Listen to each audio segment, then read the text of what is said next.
स्वर्णोदयदीप्तिम् अखिलभुवनचैतन्यप्रसारम्। నమస్కారం, మన ధర్మం కార్యక్రమానికి స్వాగతం. ఇవాల్టి మన ధర్మం కార్యక్రమంలో మన ధర్మ సందేహాల్ని నివృత్తి చేసేందుకు మనతో పాటు ఉన్నారు ప్రముఖ ఆధ్యాత్మికవేత్త ఆచార్య శ్రీ తాడేపల్లి పతంజలి గారు. గురుగారు నమస్కారం. శ్రీ దుర్గాదేవి అయి నమః. గురుగారు, కార్తీక పురాణంలో సుకేసి అనే కథ ద్వారా మనకు అందించేటువంటి సందేశం ఏంటో తెలియజేస్తారా? బాగుందమ్మా. కార్తీక పురాణం ఈ జాతి స్మరించుకోదగినటువంటి గొప్ప గ్రంథాలలో ఒకటి. అందున ఇప్పటికీ కూడా ప్రతిరోజు పవిత్రమైనటువంటి కార్తీక మాసంలో ఒక్కొక్క అధ్యాయం చొప్పున చదువుతూ ఉంటారు. అందులో ఒక అధ్యాయంలో ఉన్నటువంటి కథే ఇప్పుడు మీరు అడిగినటువంటి ప్రశ్న. సుకేసి. ఈ సుకేసి అనేటువంటి ఆవిడ వివాహం చేసుకున్న తర్వాత భర్తని నానా రకాలుగా బాధ పెడుతుంది. అంటే అలా ఆ జీవులు ఉంటారు, ఈ జీవులు ఉంటారు. ప్రస్తుతం మాత్రం ఈవిడ బాధ పెట్టినట్లుగా కార్తీక పురాణంలో ఉంది. బాధ పెట్టిన తర్వాత ఆ చివరికి ఎంత బాధ పెట్టిందంటే ఒక పెద్ద రోకలి బండ తీసుకొచ్చి భర్త తల బద్దలు కొడుతుంది తన యొక్క స్వేచ్ఛా విహారం కోసం. ఈ పాపం వల్ల తర్వాత నానా రకాల జన్మలు ఎత్తింది. క్రిమి కీటకాల జన్మలు అనేకం ఎత్తింది. చివరికి ఒక కుక్క జన్మ ఎత్తింది. కార్తీక పురాణంలో చెప్తారు. ఈ కుక్క జన్మ ఎత్తిన తర్వాత అప్పటికి దానికి మోక్షం పొందేటువంటి అర్హత వచ్చింది, జ్ఞానం పొందేటువంటి అర్హత వచ్చింది. ఆ కుక్కకి ఈ కార్తీక మాసంలో ఉన్నటువంటి ఒక సోమవారం రోజున ఆ కుక్క ఒక బ్రాహ్మణుడి ఇంటి దగ్గరికి వచ్చింది. అలా రాసి పెట్టింది కాబట్టి వచ్చింది. పొద్దుటి నుంచి ఏమీ దొరకల దానికి, మధ్యాహ్నం ఏమీ దొరకల, సాయంకాలం వరకు కూడా, అంటే ఆ రోజు ఏమీ లభింపకుండా చేశాడు ఆ దేవుడు. సాయంకాలం పూట ఆ బ్రాహ్మణుడు, ఆ గృహ పరిసరాల్లో ఉన్నటువంటి ఆ బ్రాహ్మణుడు బలిదానం చేయటం కోసం, అంటే తమ ఇంట్లో వండుకున్నటువంటి దాన్ని బయట ఉండేటువంటి పశువులకి జంతువులకి పెట్టడానికి కొంత బయట పెట్టేటువంటి ఆచారం ఉండేది కాబట్టి అలా బయట పెట్టాడు. అప్పటిదాకా వేరే చోటికి వెళ్ళవచ్చు కదా, కానీ దేవుడి దయ వల్ల ఆ కుక్క అక్కడే ఉంది. ఆ బ్రాహ్మణుడి దగ్గర ఏ ఇంటికి వెళ్ళలేదు, పొద్దుడి నుంచి ఏమీ తినలేదు. ఆ బలి పెట్టిన తర్వాత, అంటే ఆ నైవేద్యంలో మిగిలినటువంటి ఆహారం పెట్టిన తర్వాత దాన్ని ఆబగా తిన్నది. అప్పటికి నక్షత్రోదయం అయింది సాయంకాలం. ఎప్పుడైతే అది తిన్నదో వెంటనే దానికి పూర్వజన్మ జ్ఞానం వచ్చేసింది ఆ కుక్కకి. అప్పటి వరకు దానికి జ్ఞానం లేదు. ఓహో, నేను పూర్వజన్మల్లో సుకేసి అనేటువంటి దాన్ని ఇన్ని పాపాలు చేశాను, ఇన్ని పాపాలు చేసిన తర్వాత ఇన్ని జన్మలు ఎత్తాను అని చెప్పి వెంటనే ఈ బ్రాహ్మణుడికి నమస్కారం చేసింది. ఇలా కాలు ఎత్తి నమస్కారం చేసి, అయ్యా, ఎంతో అదృష్టవంతురాలిని నేను, ఇన్నాళ్ళకి మీ ద్వారా దేవుడు నన్ను అనుగ్రహించాడు అని మానవ పరిభాషలో అన్నది. ఆ బ్రాహ్మణుడు చాలా ఆశ్చర్యపోయాడు.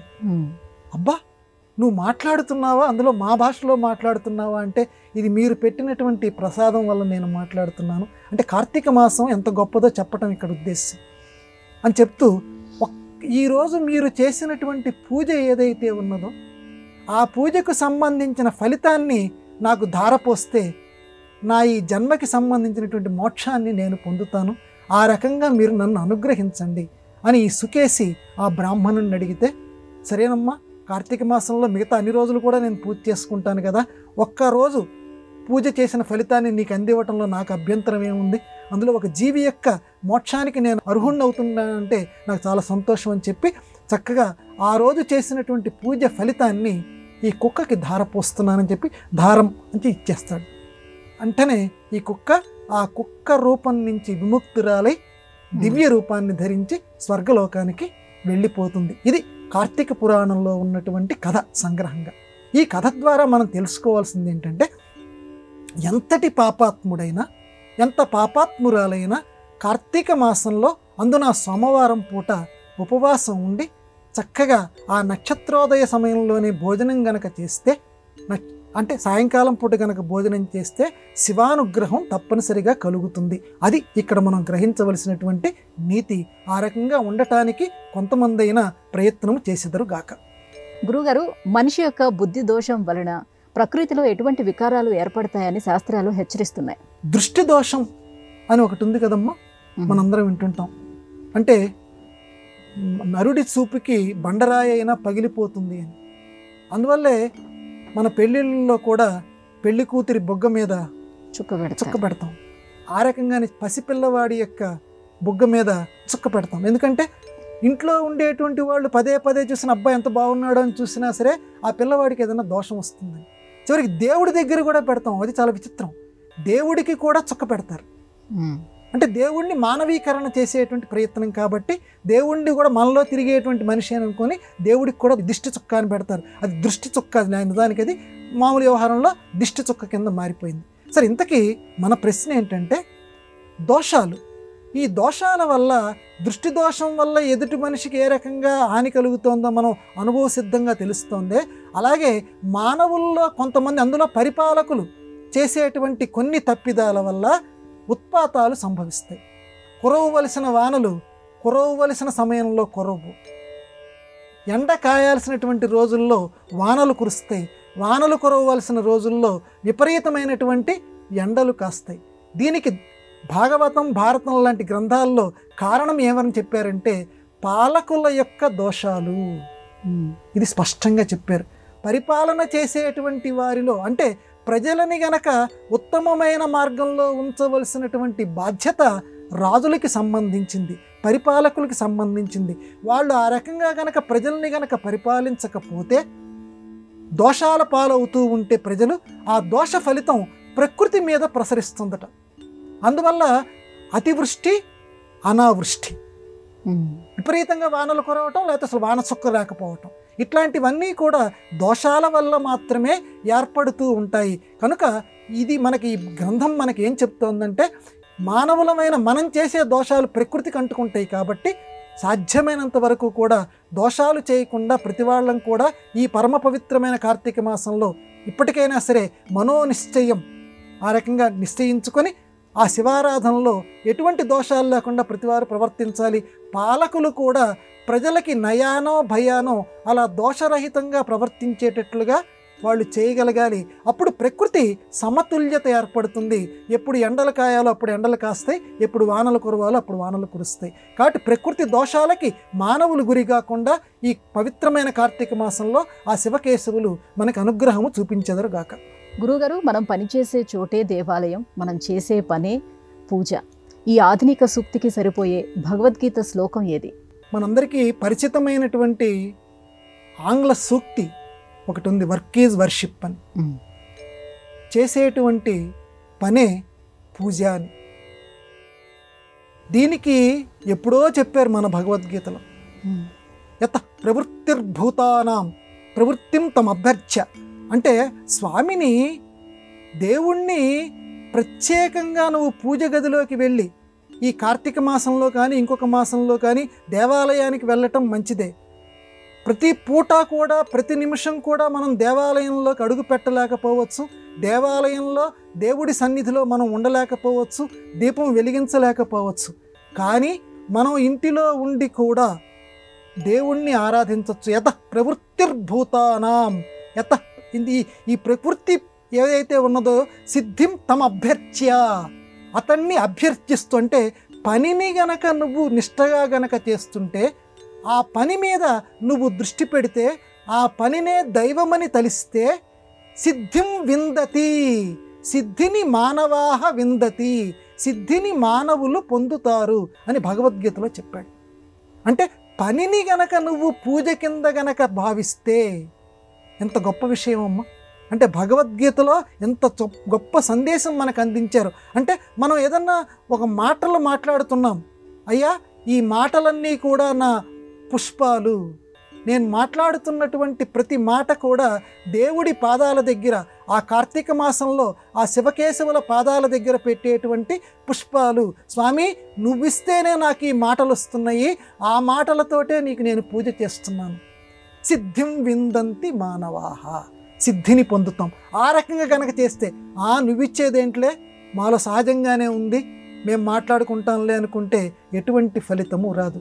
అన్నీ దైవ ప్రసాదంగా మనం భావిస్తూ చేసే ప్రతి పని కూడా ఇది దైవార్చన. దేవుడు మనకి అవకాశం ఇచ్చాడు. ఎందుకంటే బాగా డబ్బు ఉండొచ్చు, నోట్ల కట్టలు ఉండొచ్చు, ఇంట్లో బ్యాంకుల్లో బ్రహ్మాండంగా ఉండొచ్చు, కానీ అనారోగ్యం ఉంది, మనిషి కదలలేడు, ఇంట్లోంచి ఒక్క అడుగు ముందుకు వేయలేడు, ప్రయోజనమేముంది? అంటే దైవానుగ్రహం ఆ వ్యక్తి మీద లేనట్టే. అంత ఐశ్వర్యం ఉన్నప్పటికీ నిజమైన ఐశ్వర్యం అతని మీద ప్రసరించలేదు. ఆ నిజమైన ఐశ్వర్యం ఎందుకంటే దేవుణ్ణి గనక ప్రతి నిమిషం ఉదయం లేచిన దగ్గర నుంచి శంకర భగవత్పాదుల వారు చెప్పినట్టు ప్రతి నిమిషం కూడా చేసే ప్రతి పని కూడా ఆయన అర్చనే అని గనక మనం భావిస్తే దేవుడు తప్పనిసరిగా మనకి సిద్ధిని కలగచేస్తాడు. కాబట్టి కార్తీక మాసంలో దేవాలయాలకు వెళ్ళాలి, దీపారాధన చెయ్యాలి, ఇలాంటి కార్యక్రమాలన్నీ చెయ్యాలి. అవి చేస్తూనే మిగతా సమయాల్లో కార్యాలయాలకు వెళ్ళినప్పుడు కూడా మనస్సులో చేసే ప్రతి పని కూడా పవిత్రంగా చేయాలి, నిజాయితీగా చేయాలి. ఆ నిజాయితీగా చేస్తేనే దైవానుగ్రహం మనకు లభిస్తుంది. దేవుడు అది కూడా పూజ కిందే భావిస్తాడు. అది ఈ అధునాతన సమాజానికి భగవద్గీత బోధించినటువంటి అద్భుత సందేశం. గురువుగారు, మన హిందూ ధర్మశాస్త్రాలలో 4 ప్రత్యేకమైన రాత్రులు కలిగి ఉన్నాయని, వాటిని చతుర్రాత్రులు అని అంటారని చెప్తారు. వాటి గురించి వివరిస్తారా? రాత్రి సూక్తం అని మన వేదాల్లోనే ఒక సూక్తం కూడా ఉంది. రాత్రిని ఒక దేవత కింద మనం భావిస్తాం. ఆ రాత్రుల్లో ప్రధానంగా కొన్ని రాత్రులు చెప్పారు. ఆ రాత్రుల పూజ చాలా విశిష్టమైనటువంటిది. అందులో ఒకటి అందరికీ బాగా తెలిసినటువంటిది మహారాత్రి, శివరాత్రి. ఆ రాత్రి తర్వాత కాళరాత్రి. కాళరాత్రి అంటే దీపావళి. దీపావళికే ఇంకొక పేరు కాళరాత్రి. తర్వాత ఘోరరాత్రి. ఘోరరాత్రి అంటే హోలీ పండగ వస్తుంది చూడండి, ఆ హోలీ పండగ వచ్చినటువంటి రోజు రాత్రి ఘోరరాత్రి అంటారు. తర్వాత శ్రీకృష్ణ జన్మాష్టమి, శ్రీకృష్ణుడు పుట్టినటువంటి రాత్రి, అది మోహరాత్రి. ఈ 4 రాత్రులు అన్ని రాత్రుల్లోనూ స్మరించదగినవి, ప్రతి వాళ్ళు అధ్యయనం చేయదగినటువంటివి, చాలా జాగ్రత్తగా ఉండవలసినటువంటి రాత్రులు. వీటిని గురించి కొంచెం సూక్ష్మంగా మనం చెప్పుకుందాం. మహారాత్రి చాలా గొప్ప రాత్రి శివరాత్రి. శివరాత్రి నాడు తప్పనిసరిగా ప్రతి వాళ్ళు మేల్కొని తమకి ఉన్నంతలో శివారాధన చేయాలి, శివ శివ అని జపించాలి, చేతనైనంత వరకు అభిషేకాలు జరిపించుకోవాలి. అప్పుడు పాప పంకిలం నుంచి విముక్తులమై అజ్ఞానం నుంచి విముక్తులమవుతాం. తర్వాత వచ్చేసరికి ఘోరరాత్రి. ఈ ఘోరరాత్రి ఈ హోలీ పండగ. ఈ హోలీ పండగ రోజు బ్రహ్మాండమైనటువంటి రాక్షస బాధలు ఏవైతే ఉన్నాయో ఆ రాక్షస బాధల నుంచి విముక్తి కలిగిస్తాడట. ఆ రాత్రి గనక మనం మేల్కొని దైవాన్ని గనక ఆరాధిస్తే దాన్ని ఘోరరాత్రి అంటారు. ఇక కాళరాత్రి. కాళరాత్రి అంటే దీపావళికి సంబంధించినటువంటి రాత్రి. ఆ రోజు రాత్రిపూట మేల్కొని 12 గంటల సమయంలో, పొద్దున పూట లక్ష్మీ ఆరాధన చేయాలి, తప్పేమీ లేదు, కానీ రాత్రి 12 గంటలకి లక్ష్మీదేవి ఆరాధన చేయాలి. అది కాళరాత్రి. చాలా బ్రహ్మాండమైనటువంటి రాత్రి అది. ఆ కాళరాత్రి అని చెప్పి మన మామూలు పరిభాషలో కూడా అంటుంటారే, అటువంటి కాళరాత్రి యొక్క ప్రభావాన్ని మనం తప్పించుకోవాలంటే ఆ రాత్రి 12 గంటలు, ఇప్పటికీ కొన్ని వర్గాల వారు ఆ సమయంలోనే మేల్కొంటారు, ఆ సమయంలోనే లక్ష్మీదేవి యొక్క పూజ చేస్తారు, లక్ష్మిని ఇంటికి ఆహ్వానిస్తారు. అందువల్ల కాళరాత్రి అది. ఇక చిట్ట చివరిది మోహరాత్రి, శ్రీకృష్ణుడు పుట్టినటువంటి రాత్రి. ఈ మోహరాత్రి అంటే మోహరాత్రి నాడు గనక శ్రీకృష్ణుడిని గనక మనం హృదయపూర్వకంగా గనక ధ్యానం చేస్తే మనలో ఉండేటువంటి మోహాన్ని ఆయన పోగొడతాట. అందువల్ల మోహాన్ని పోగొట్టేటువంటి రాత్రి మోహరాత్రి. ఈ 4 రాత్రులు అంటే చాలా రాత్రులు ఉన్నాయి. ఆ రాత్రులన్నింటిలోనూ ఈ చతుర్రాత్రి, ఈ 4 రాత్రుల్ని సంప్రదాయవాదులమైనటువంటి మనందరం కూడా ప్రత్యేకంగా గుర్తుపెట్టుకొని ఆ రాత్రులకు సంబంధించినటువంటి విశేష అధ్యయనాలతో పాటుగా విశేష పూజలు ప్రతివారు చేసి ఈ కర్మబంధాలని వదిలించుకోవడానికి ప్రయత్నం చేసేదరుగాక. గురుగారికి మరో సందేహం. బ్రహ్మోపదేశము తీసుకొని వారు సూర్య భగవానుడికి సంధ్యావందనం చేయొచ్చా, అర్ఘ్యం ఇవ్వచ్చా? సూర్య భగవానుడి అనుగ్రహం పొందటానికి అర్ఘ్యం ఎలా ఇవ్వాలి? దీనికి ఉన్నటువంటి మార్గం ఏమిటి? సూర్య భగవానుడికి అర్ఘ్యం ఇవ్వాలి అని అంటే కొంతమంది చెప్పేది ఏంటంటే బ్రహ్మోపదేశం తీసుకోవాలి అని. బ్రహ్మోపదేశం అంటే కొన్ని వర్ణాల వారికి సంబంధించి ఉపనయనము అని అంటారు. జంధ్యం ఇలాంటిది వేసుకున్నటువంటి వాళ్ళు బ్రహ్మోపదేశం పొందినటువంటి వారు, అంటే గాయత్రి మంత్రాన్ని గురువు ద్వారా పొందినటువంటి వారు. వాళ్ళకి మాత్రమే పూజ చేసుకొని సంధ్యావందనం చేసుకొని సూర్య భగవానుడికి అర్ఘ్యం ఇచ్చేటువంటి అర్హత ఉంది అని అంటారు. మరి మిగతా వాళ్ళకి లేదా అండి? సంధ్యావందనం చేసుకునేటువంటి అర్హత లేనటువంటి వాళ్ళు సూర్యుడికి అర్ఘ్యం ఇవ్వచ్చా ఇవ్వకూడదా అని అంటే పెద్దలు చెప్పారు, ఎటువంటి అభ్యంతరము లేదు. సూర్యుడికి మీరు సంధ్యావందనం చేసుకున్నా చేసుకోకపోయినా సూర్యుడికి అర్ఘ్యాన్ని ఎవరైనా ఇవ్వవచ్చు. ఎట్లా ఇవ్వాలంటే దానికి కూడా కొన్ని నియమాలు చెప్పారు. సూర్యుడికి ఎదురుకుండా చూస్తూ నీళ్లు వదలకూడదట ఎప్పుడు కూడా. అది మన అనాచారం కింద చెప్పారు. ఈ కార్తీక మాసంలో కూడా మనందరం కూడా తప్పనిసరిగా గమనించవలసినటువంటి విషయం, సూర్యుడిని చూస్తూ అర్ఘ్యం వదలకూడదు. మరి ఎలాగండి అంటే ఇలా నీళ్లు వదులుతూ ఆ నీళ్లలో సూర్య భగవానుడి యొక్క ప్రతిబింబాన్ని చూస్తూ, సూర్య భగవాన్ నీకు నేను నమస్కారం చేస్తున్నానని మనసులో భావిస్తూ అప్పుడు నీళ్లు వదలాలి. ప్రతిబింబాన్ని చూస్తూ మాత్రమే నీళ్లు వదలాలి, కానీ సూర్యుణ్ణి ఆ తీక్ష్ణతని చూస్తూ మనం ఎట్టి పరిస్థితుల్లోనూ అర్ఘ్యాన్ని వదలకూడదు. అలా బ్రహ్మోపదేశం లేనటువంటి వాళ్ళు కూడా నదులు లేనటువంటి వాళ్ళు స్నానం చేసిన తర్వాత అయినా సరే సూర్య భగవానుడిని చూస్తూ స్త్రీలైనా పురుషులైనా ఎవరైనా సరే అర్ఘ్యం విడవచ్చు. అందులో ఎటువంటి పొరపాటు లేదు అని చెప్పి పెద్దలు చెప్పారు. కానీ ఆ నియమం మాత్రం పాటించాలి. సూర్యుణ్ణి ప్రత్యక్షంగా మాత్రం కళ్ళతోటి చూడకూడదు ఎవరూ కూడా.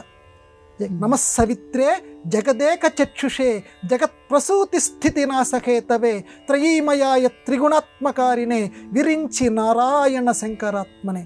ఎవరికైనా అర్హత ఉంది. ఆరోగ్యం భాస్కరాదిచ్చేత్.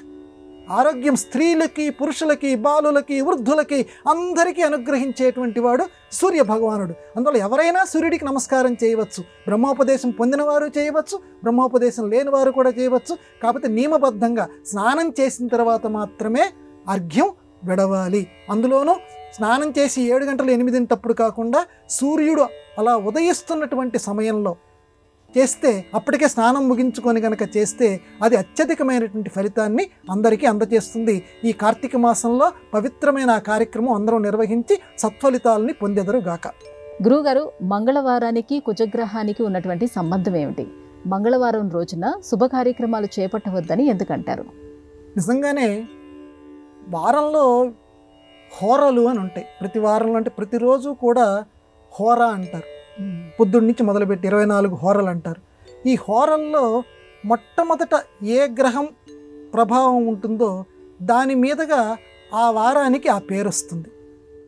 ఉదాహరణకి ఆదివారం అని ఉందనుకోండి, ఆదివారంలో మొట్టమొదట రవిగ్రహం, ఆ రవి నక్షత్రానికి సంబంధించి ప్రభావం ఎక్కువగా ఉంటుంది కాబట్టి దానికి ఆదివారము అని పేరు పెట్టారు. ఇట్లా మిగతా రోజులు కూడా సోమవారంలో మొట్టమొదటి చంద్రగ్రహం యొక్క ప్రభావం అధికంగా ఆ రోజు ప్రారంభంలో ఉంటుంది కాబట్టి ఆయనకి సోమవారం అని పెట్టారు. అట్లాగే మంగళవారానికి వచ్చేసరికి కుజగ్రహం, ఆ రోజుకి సంబంధించి అంటే జ్యోతిష్ శాస్త్రజ్ఞులు బాగా పరిశీలించి ఆ వారం యొక్క నామకరణం చేశారు. కుజుడి యొక్క ప్రభావం అధికంగా ఉంటుందట. అందువల్ల దీనికి కుజుడికే ఇంకొక పేరు మంగళగ్రహము అంటారు, భౌమగ్రహం అని కూడా అంటారు. అందుకే మంగళవారాన్ని భౌమవారం అని కూడా అంటారు.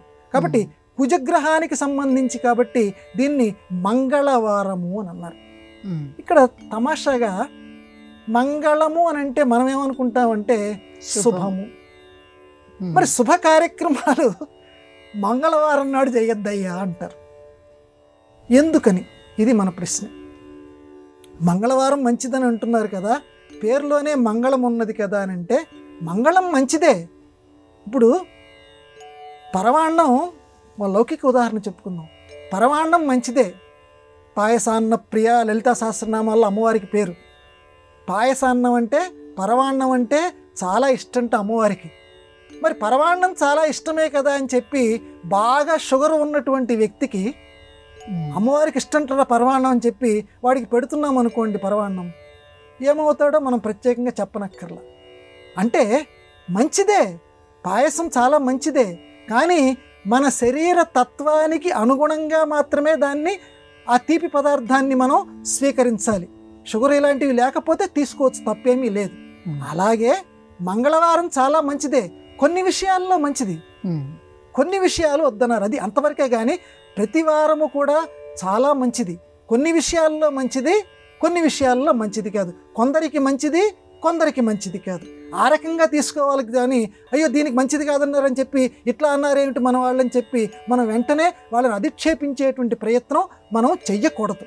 కాబట్టి మంగళవారం కొన్ని కార్యక్రమాలకి మంచిది. ప్రయాణాలు ఇలాంటివి ఏవైనా ఉన్నాయనుకోండి, దూర ప్రయాణాలు ఉన్నాయనుకోండి, కొంచెం వాయిదా వేసుకోవటం మంచిది. అలాగే క్షౌరకర్మలు ఇలాంటివి ఏమైనా ఉన్నాయనుకోండి, వాటిని వాయిదా వేసుకోవటం మంచిది. ఎందుకంటే కుజుడు రక్తగ్రహం కాబట్టి ఎరుపు ఆయనకి ఇష్టం. కాబట్టి ఈ క్షౌరకర్మలు ఇలాంటివి చేసేటప్పుడు రక్తం కొంచెం చూడవలసిన అవసరం ఏమైనా వస్తుందేమో, పాప అటువంటి పొరపాటు వస్తే జీవితం కొంచెం నష్టపోవాల్సి వస్తుంది. కాబట్టి క్షౌరకర్మలు ఇలాంటివి వద్దు అని హెచ్చరించారు, అనుభవపూర్వకంగా హెచ్చరించారు. ఇలాంటివి తప్పించి కొన్ని కార్యక్రమాలు చేయటం ఈ మంగళవారం నాడు మంచిదే. కాబట్టి జ్యోతిష్ శాస్త్రం ప్రకారంగా, పంచాంగం ప్రకారంగా ఏవి మంచివో తెలుసుకొని వాటిని ఆచరిస్తూ, ఏవి మంచివి కావో ఆ రోజు వాటిని త్యజిస్తూ ఈ 7 రోజుల్లోనూ ప్రతి వాళ్ళం కూడా జీవనయాత్ర గడుపుతూ ఈ కార్తీక మాసంలో ఆ శివకేశవుల అనుగ్రహాన్ని అందరం పొందిదము గాక. గురువుగారు, ఆదిశంకరాచార్యుల వారి మొదటి శిష్యుడైన పద్మపాదాచార్యుల వారు పంచాక్షరి మంత్రానికి ఎలాంటి వ్యాఖ్యానం చేశారు? ఈ పవిత్రమైన కార్తీక మాసంలో శంకరుణ్ణి శంకరుడి యొక్క మరొక స్వరూపమైనటువంటి శంకరాచార్యుల వారిని, అందున వారి ప్రియ శిష్యుల్లో ఒకరైనటువంటి పద్మపాదాచార్యుల వారిని మనం తలుచుకుంటున్నాం. చాలా ఆనందం. పద్మపాద ఆచార్యులు ఎంత గొప్పవారంటే ఆ మహానుభావుడు శంకరులు యువతల ఒడ్డున నిలబడి ఉంటే, అవతలి ఒడ్డున పద్మపాదాచార్యుల వారు ఉంటే, శంకరులు ఇలా రారా అని చెప్పి శిష్యుణ్ణి పిలిచారట. పిలిస్తే అది అప్పటికి మధ్యలో నావ కానీ ఇలాంటివి ఏవీ లేవు. ఆ నదిలో ఇలా అడుగులు వేసుకుంటూ రారా అంటే నేను ఎలా వెళ్ళాలి, నాకు ఈత వచ్చా రాదా, రారా అని చెప్పి అన్నారు. గురువుగారు పిలిచారు. అంత గుడ్డి నమ్మకం, గురువు మీద అంత నమ్మకం ఉండాలి. గురువుగారు పిలిచారు, నేను వెళ్తున్నాను అని చెప్పి ఇలా అడుగు వేయటం ప్రారంభించాడు. ఆయన అడుగు వేసిన ప్రతి చోట ఒక్కొక్క పద్మంట. ఇలా ఒక అడుగు వేస్తున్నారు, ఈయన రెండో అడుగు ఎలా వేస్తుంటే ఆ నదిలోంచి ఒక పద్మం పుట్టుకొచ్చింది. ఆ పద్మం మీద ఈయన కాలు పడింది. మళ్ళీ ఇంకో అడుగు వేస్తున్నారు, అక్కడ ఇంకో పద్మం పుట్టుకొచ్చింది. అందుకే ఆయన్ని పద్మపాద ఆచార్యులు అన్నారు ఆ రోజు నుంచి ఆ మహానుభావుణ్ణి. అంటే గురువు మీద అంత నమ్మకం పద్మపాదాచార్యుల వారికి. గురువుని అంతగా నమ్మాలి ఎవరైనా. అంతగా నమ్మితేనే గురువు యొక్క అనుగ్రహం శిష్యుడి మీద ఉంటుంది. మిగతా శిష్యులందరూ కూడా ఆశ్చర్యపోయారు ఆ దృశ్యాన్ని చూసి. ఇటువంటి పద్మపాదాచార్యుల వారు పంచాక్షరికి, ఇప్పుడు మీరు అడిగిన ప్రశ్నలో అద్భుతమైనటువంటి వ్యాఖ్యానం రాశారు. పంచాక్షరి అంటే నమశివాయ, 5 అక్షరాలు కలిగినటువంటిది. దీన్నే షడక్షరి అని కూడా అంటారు కొంతమంది. అంటే ఓం గనక ముందుకు చేరిస్తే ఇంకొక అక్షరం చేరితే 6 అక్షరాలు కలిగింది. కానీ లోకంలో మాత్రం పంచాక్షరి కిందగా ఇది బాగా ప్రసిద్ధి, నమశివాయ. ఈ నమశివాయకి ఈయన ఎటువంటి వ్యాఖ్యానం రాశారంటే పద్మపాదాచార్యుల వారు బ్రహ్మజ్ఞాన సముపేతమైనటువంటి వ్యాఖ్యానాన్ని రాశారు. అంటే ఈయన యొక్క వ్యాఖ్యానం గనక సంస్కృతంలో మనం చదువుతూ ఉంటే ఈ నమశివాయకి సంబంధించి బ్రహ్మజ్ఞానం మనకి ఏర్పడుతుంది. బ్రహ్మజ్ఞానం అని అంటే మళ్ళీ అన్నమయ్య దగ్గరికి సులభంగా అర్థం కావాలంటే బ్రహ్మం ఒక్కటే, పరబ్రహ్మం ఒక్కటే. ఆ బ్రహ్మం ఒక్కటే, పరబ్రహ్మం ఒక్కటే అనేది బ్రహ్మజ్ఞానం. చెప్పినంత తేలిక కాదని మనం చాలాసార్లు చెప్పుకున్నాం. అంటే అందరిలోనూ ఒకరినే చూడగలగటం, నాది అని కాకుండా అంతా ఒకటే, అంతటా శివకేశవులు ఉన్నారని కార్తీక మాసంలో మనం ఏ రకంగా భావిస్తూ ఉంటామో అంతటా ఉన్నది ఒకటే. చీమలోను, దోమలోను, మనిషిలోను, కుక్కలోను, అన్నింటిలోనూ పరమాత్మ ఒకడే ఉన్నాడు అని అన్నింటా దైవాన్ని చూడగలగటం, అది ఈ నమశివాయ అనేటువంటి 5 అక్షరాల్లో ఉన్నది. ఉదాహరణకి అంటే మనం సూక్ష్మంగా చెప్పుకుందాం, నాదం. ఆ నా అన్న చూడండి, నాదం. నాదం అనేటువంటిది అంతటా ఉన్నది. ఇప్పుడు ఒక చోట తలుపులు బిగించారు, ఆ వీధిలో బిగించారు. నాదం అనేది అక్కడికి వెళ్లకుండా ఉండదు, అన్ని చోట్ల కూడా అది వ్యాపిస్తూ ఉంటుంది. ఆకాశం శబ్దగుణకం ఆకాశం అంటారు. శబ్దగుణకం ఆకాశం అంటే శబ్దం మొత్తం ఆకాశం ఎంత విస్తృతంగా ఉంటుందో, ఎంత విశాలంగా ఉంటుందో, శివుడికి సంబంధించినటువంటి ఆ నకారము అనేటువంటి దాంట్లో ఉద్భవించినటువంటి నాదం అనేటువంటిది ఏదైతే ఉన్నదో అది అన్ని చోట్ల కూడా అడ్డుగోడలు లేకుండా వెళ్ళిపోతూ ఉంటుంది. అందుకే నాద తనుం అనిశం శంకరం అని మన త్యాగరాజస్వామి వారు కూడా ఈ పద్మపాదాచార్యుల యొక్క వ్యాఖ్యానాన్ని పునికి పుచ్చుకొని అన్నారు. అందువల్ల నాద తనువు ఆయన, నాద తనువు అనటానికి ఆ పంచాక్షరిలో నా అనేటువంటి అక్షరం పెట్టారు. ఆ నా అనే దాన్ని ఇంత విస్తృతంగా చెప్తూ బ్రహ్మజ్ఞానం అందరూ అలవర్చుకోండి. బ్రహ్మజ్ఞానం అంటే అద్వైత జ్ఞానం, అంటే రెండోది అంటూ వేరే లేదు, ఉన్నది ఒక్కటే అనే సిద్ధాంతం అలవర్చుకోండి అని చెప్పడం అంత చక్కగా అయినా ఈ బ్రహ్మజ్ఞాన పరంగా నమశివాయకి రాశారని ఈ పంచాక్షరి వ్యాఖ్యానం మనకు తెలియజేస్తోంది. వీలుంటే పెద్దల ద్వారా చెప్పించుకోండి లేదా చదవండి. అందరూ ఈ కార్తీక మాసంలో అటువంటి అనుగ్రహాన్ని పొందెదరు గాక. గురుగారు, ఇవాటి మన ధర్మం కార్యక్రమంలో మాకు వచ్చినటువంటి ధర్మ సందేహాలన్నీ కూడా నివృత్తి చేసినందుకు ధన్యవాదాలండి. నమస్కారం అమ్మా. ఇది ఇవాటి మన ధర్మం కార్యక్రమం. రేపు మన ధర్మం కార్యక్రమంలో మళ్ళీ కలుసుకుందాం. నమస్కారం. ఈ కార్యక్రమాన్ని తిరిగి చూడాలనుకుంటే www.youtube.com/ETV Life Spiritual లో చూడవచ్చు.